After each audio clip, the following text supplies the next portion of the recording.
नमस्कार दोस्तों, मैं हूँ पंखुड़ी सिन्हा और आपके साथ पढ़ रही हूँ फिर से निर्मल जी की किताब हर बारिश में। अपनी टिप्पणी, अपनी स्मृतियों के साथ एक तरह से ये उनको ताज़ा करना है। इन्हें पढ़ के क्या कुछ आता है जिन्हें मैं सबसे पहले साझा करना चाहती हूँ। आशा है कि मुझे आगे कुछ डायरी लिखने, ऐसे यात्रा वृत्तांत लिखने के मौके मिलेंगे, लेकिन फ़िलहाल मैं बहुत ही एक दिलचस्प जगह से आ रही हूँ, बल्कि कहूँ कि एक अद्भुत अनुभव से आ रही हूँ। पहली बार ज़िंदगी में ज़ूम पर मैंने वेल्स में एक कविता गोष्ठी में हिस्सा लिया और अपनी 2 अंग्रेज़ी कविताएं सुनाई और बहुत सारे कवि थे वहाँ, वेल्स के कोऑर्डिनेटर, और जिन्होंने मुझे रेकमेंड किया था वो स्वीडिश कवि थे। उनका नाम है बेंको बोजकुन, पेंटर भी हैं वो, और बहुत से कवि अमेरिका से, हवाना से। स्पेनिश भाषा की मेरी एक मित्र अलीसिया, बहुत खुशी हुई उनसे मिलकर। तो मतलब मैं खुद अभी एक ऐसे लाइव अनुभव से निकल के आ रही हूँ। 12:45 से ज़्यादा बज रहे हैं रात के हिंदुस्तान में। कोरोना की रात है, ये हम बार बार कह रहे हैं, और एक बहुत शानदार कविता कोरोना पे पढ़ी गई, द वोल्स आर कमिंग। इसी तरह से वायरस पे कुछ कविताएं पढ़ी गई, बहुत कुछ हुआ। और मैं पिछले कहूँ कि 6 साल से यहाँ हूँ और मुझे जाना है बाहर, और कहिए कि उसी की ये तैयारी भी है। हमारे साहित्य, हमारे समृद्ध साहित्य के सबसे समृद्ध हिस्से को पढ़ने के साथ साथ ये उसकी भी तैयारी है। ये इतिहास को दोबारा पढ़ने की कोशिश है एक अलग नज़र से। मैं इतिहास की छात्रा हूँ और मुझे लगता है कि देश निकाले के बाद और कनाडा में वीज़ा न सही ढंग से दिए जाने के बाद, अर्थात वीज़ा इंटरव्यू लेटर के सही समय पर न दिए जाने के बाद, पीएचडी पढ़ते हुए स्टडी परमिट के रिन्यू न होने के बाद, जो सबसे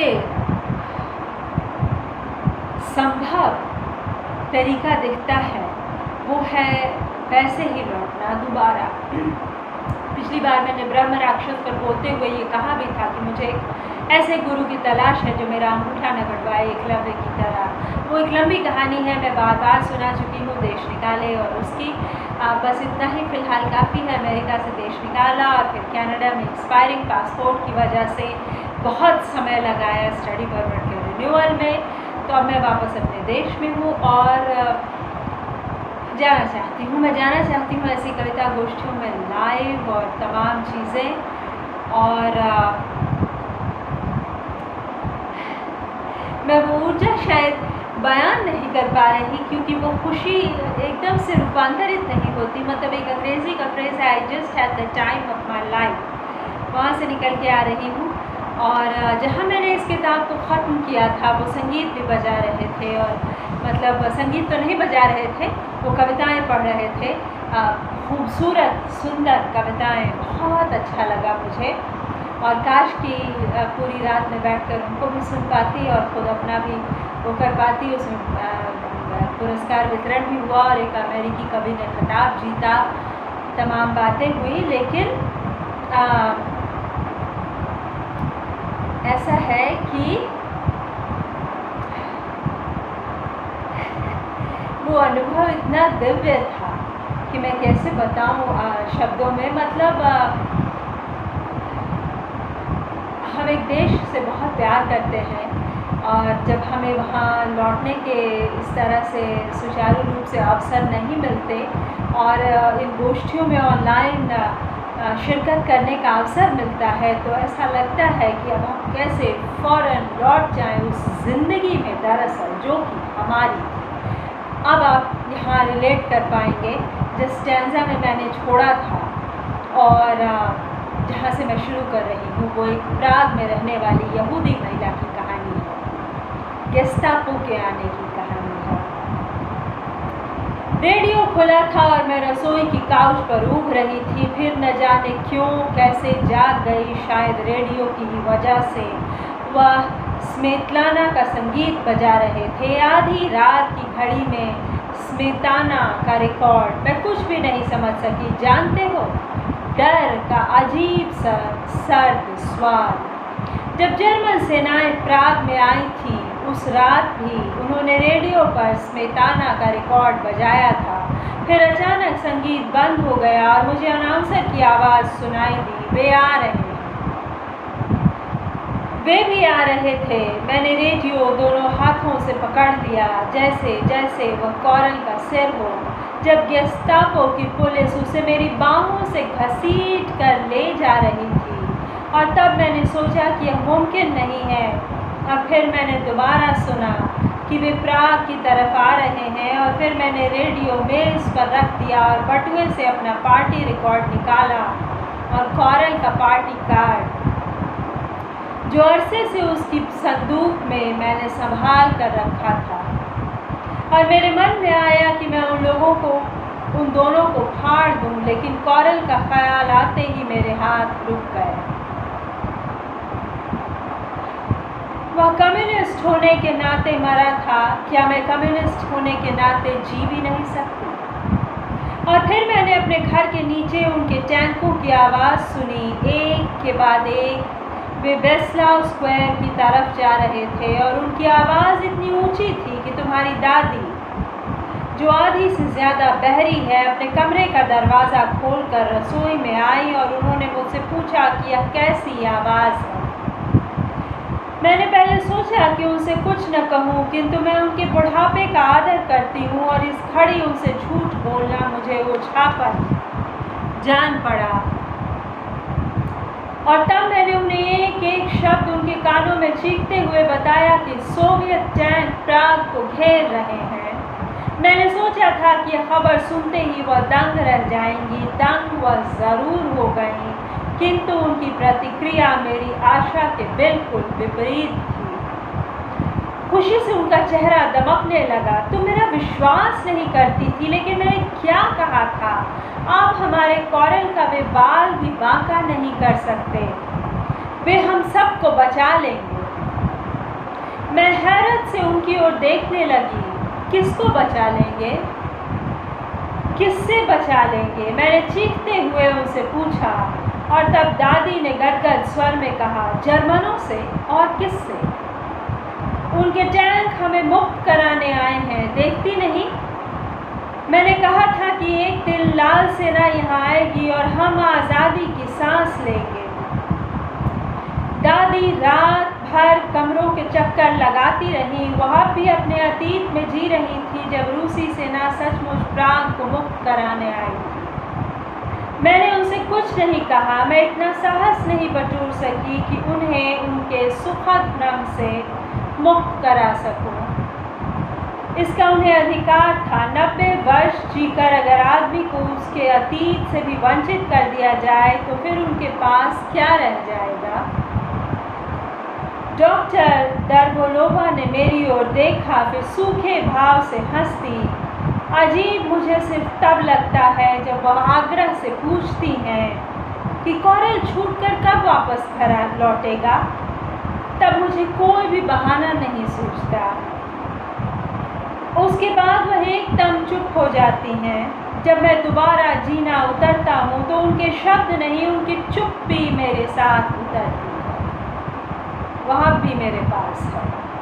मतलब शायद आपने यहूदी संस्मरण बहुत पढ़े होंगे, बहुत सी किताबें, विश्व प्रसिद्ध एन फ्रैंक की डायरी, और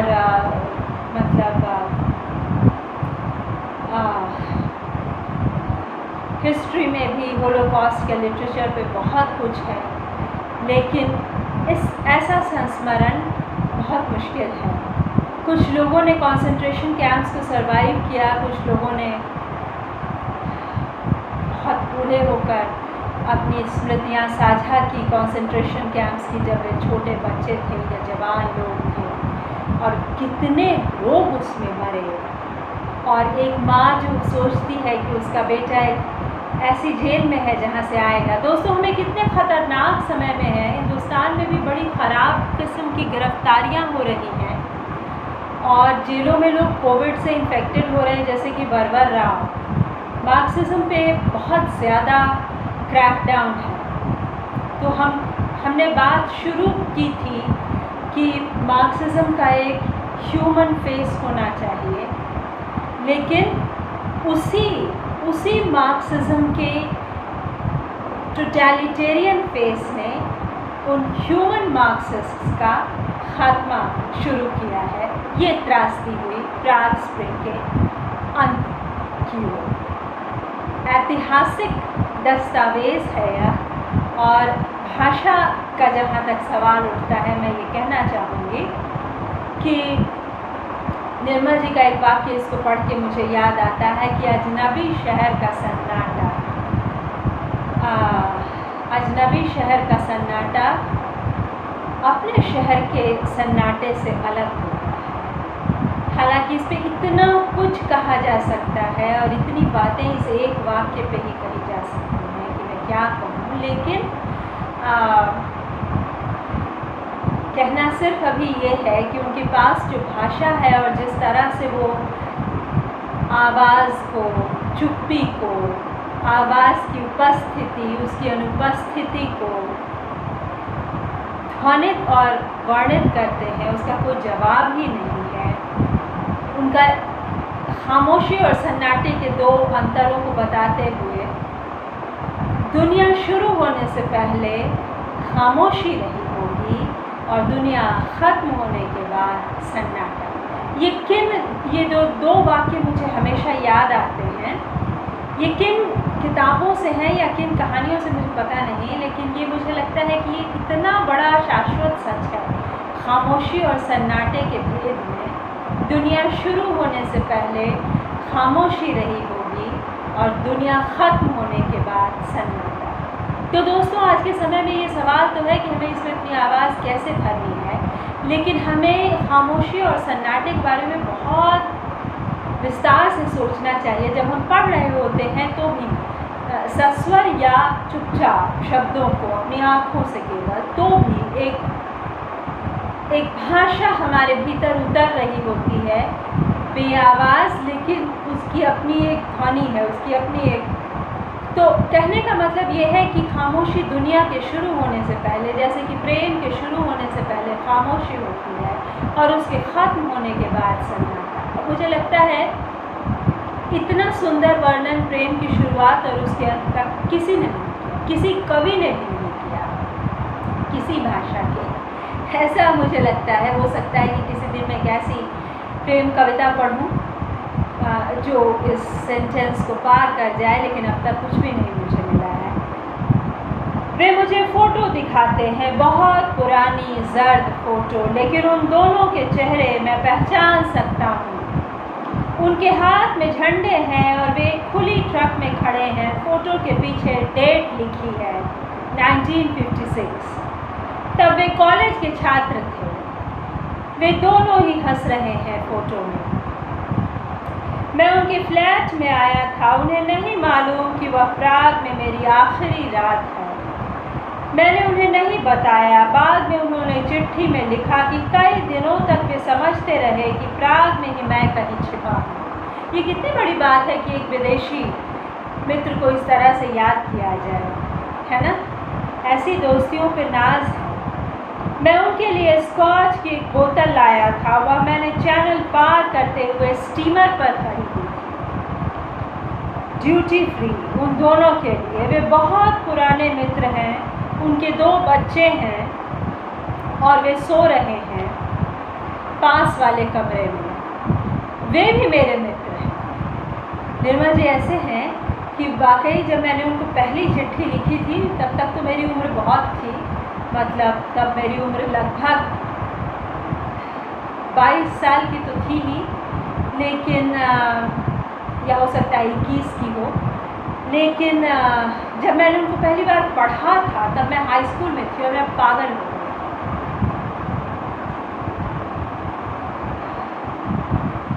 वह पुराने दोस्तों की पार्टी है, जापानी मित्र और एक अंग्रेज यहूदी लड़की जो हमारे डेलीगेशन में लंदन में आई है।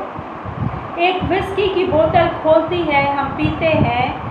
उसके पति यान और यह उन दोनों का फ्लैट है, प्राग से ज़रा दूर, लेकिन टेरेस से प्राग की रोशनियां नज़र आती हैं अगर रात साफ हो।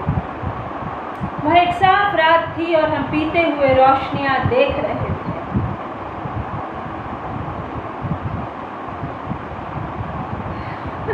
मैंने खामोशी और चुप्पी वाली बात इसलिए भी कही, कितना खूबसूरत है यूं भी प्रेम में, दोस्ती में, एक अच्छे उसमें पीते हुए रोशनियों को देखना, शहर के स्काई लाइन को देखना, आसमान को, तारों को। हम इतना ज़्यादा बात करने लगे हैं, हम दुनिया के शायद सबसे बातूनी देश हैं। मेरे पिता मुझे एक जोक सुनाया करते थे अंग्रेज़ों के बारे में कि अगर वो दो अंग्रेज़ एक टापू में मिल गए तो भी वो जो है वो आपस में शायद बात ना करें अगर किसी ने उनका परिचय न करवाया। ये पुराना जुमला है और अब ये सारी बातें हौच पौच हो चुकी हैं। हम भारतीयता पर भी एक चैप्टर पढ़ चुके हैं और हम राष्ट्रीयता की भी बातें कर चुके हैं कि हमारे जो नेशनल ट्रेड्स सो कॉल्ड कहीं ना कहीं तो वो ज़रूर होते हैं। कल्चर के नाम पे मेरे जो एमए थीसिस के सुपरवाइज़र थे उन्होंने बहुत लेक्चर दिया कभी, लेकिन बावजूद उसके हम एक इतने ज़्यादा ग्लोबल और कॉस्मोपॉलिटन समय में हैं कि अब ये जोक्स जो हैं ये उतने वो नहीं होते। फिर भी मुझे बाबूजी की सौंधी सी याद आती है इसके साथ। बहरहाल, और कितना अच्छा लगता है। वह एक साफ रात थी और हम पीते हुए रोशनियाँ देख रहे थे। वे हंस नहीं रहे।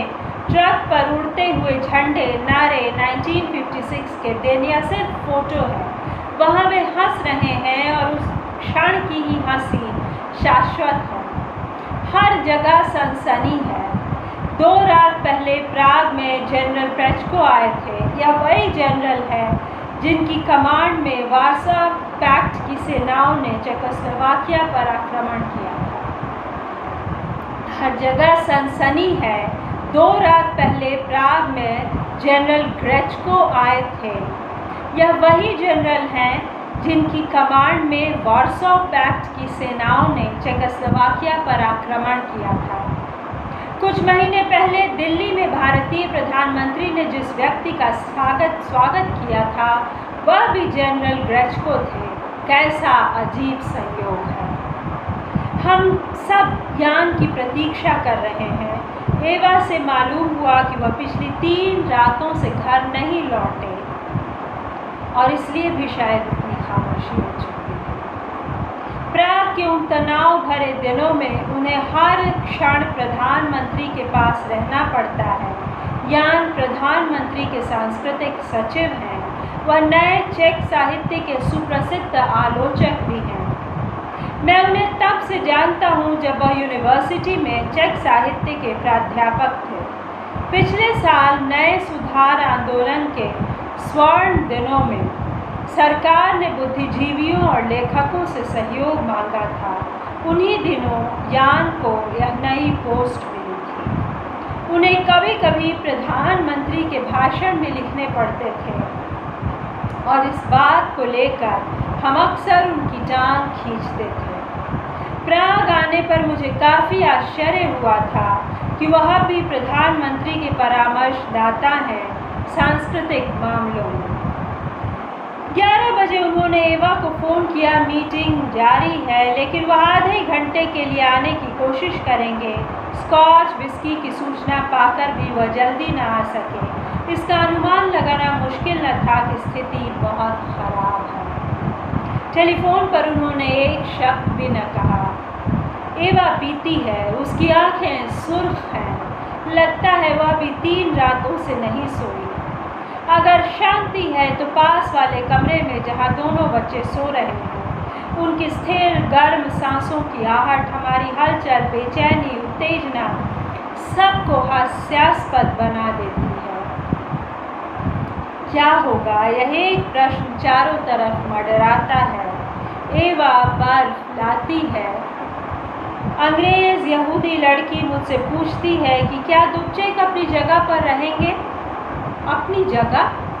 मैं उसकी ओर देखता हूँ। जगह हर जगह सिकुड़ती जा रही है, जगह हर जगह सिकुड़ती जा रही है। हम पीते हैं। रात 1 बजे यान की कार की आवाज़ सुनाई देती है, फिर लिफ्ट चढ़ने की आवाज़, फिर दरवाज़ा खुलने की। यान हम सबको देखते हैं, फिर गिलास में विस्की डालते हैं, फिर मुस्कुराते हैं। माफ़ कीजिएगा। फिर दरवाज़ा खुलने की, यान दाखिल होते हैं। यान हम सबको देखते हैं, फिर गिलास में विस्की डालते हैं, फिर मुस्कुराते हैं। मैं अंग्रेज़ लड़की का उनसे परिचय कराता हूँ। हम अंग्रेज़ी में बोलते हैं ताकि वह हमारी बातों को समझ सके, लेकिन हम चुप हैं और चुप्पी की कोई भाषा नहीं उसे सब समझ सके। चुप्पी की कोई भाषा नहीं उसे सब समझ सके। एक प्रश्न भरी दृष्टि से यान को देखती है। क्या प्रेसिडियम की मीटिंग अब भी जारी है? यान सिर हिलाते हैं। वह अपनी अंग्रेज़ी में धीरे धीरे शब्दों को टटोलते हैं। It is bad, it is no home. कमरे में सन्नाटे में उनकी आवाज़ रेंगती है। जनरल ग्रेचको ने उस रात अंतिम चेतावनी दी थी, अगर चेक अपने को नहीं बदलेंगे तो वे खुद उन्हें बदलेंगे। वे सोवियत विरोधी प्रदर्शन किसी भी हालत में बर्दाश्त नहीं कर सकते। वे चाहते हैं कड़ा सेंसर हो, पुलिस को पुराने अधिकार मिले, हर प्रदर्शन और जुलूस पर पाबंदी लगाई जाए। अगर हम अपने घर में व्यवस्था नहीं करेंगे, उनकी रुचि की व्यवस्था तो वे करेंगे। यान ने कहा, लेट देम डू इट। एवा कहती है, they will do it with guns, they will do it with guns। यान कहते हैं, फिर सहसा उनकी आवाज़ नर्म पड़ जाती है। तुम क्या सोचती हो वे दोबारा प्राग में टैंक लाएंगे? तो जो कुछ भी बचा है वह भी ख़त्म हो जाएगा। कुछ भी बचा है? एवा अपनी तीखी सुर्ख आँखों से उनकी ओर देखती है। एक आक्रमण और महीनों के आतंक और इतनी धमकियों के बाद जितना बचा रह गया है वह कम नहीं। This is all talk. They want us to do their dirty work and you do it and you call it wisdom and I call it cowardice. Yes, cowardice. एवा चीखती है। यान अपना हाथ उसकी हथेली पर रख देते हैं, फिर हमारी ओर हंस कर देखते हैं। हम इसी तरह हर रात लड़ते हैं। हर रात जब मैं लौटता हूँ तो यह मुझसे ऐसे प्रश्न पूछती है, नानो इस हालत के लिए मैं जिम्मेदार हूँ। अगर हमारे बीच तलाक की नौबत आई तो मैं कोर्ट में कहूँगा कि उसके लिए कोसिगन जिम्मेदार है, मैं